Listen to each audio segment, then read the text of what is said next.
In the United States Army, you are possibly going to have to do several road marches. Now, there's different ways you can categorize that. There is road marches that you do in a vehicle, but I'm specifically talking about road marches that you would do dismounted and how that's gonna work. You're gonna definitely do that in basic training, and then when you get to your first unit, it just really depends on the unit itself as to how often you'll do it.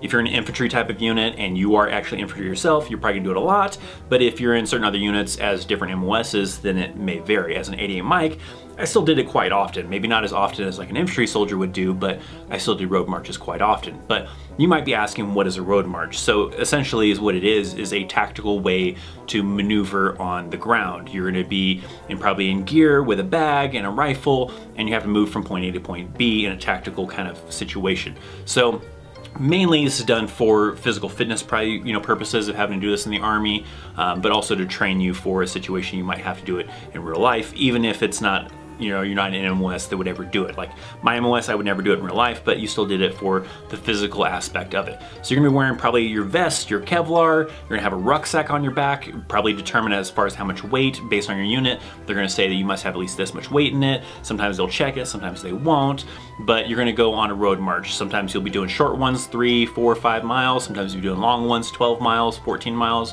whatever the case might be. Sometimes it also depends on the unit. I think the max I've done as an 88 Mike is a 12 miler, and I think that's the most I've done. Certain other units do, crazy ones with a lot of weight on their bag, but you're walking tactically. You have usually 2 columns down the road, and you're kind of staggering that column to where, there's not a guy directly to your left or to your right, and it's a little bit staggered. So the distance will depend on the unit, the weight will depend on the unit, but this is something to basically get ready for if you are planning on joining the Army, because it's something you'll have to do at some point in time.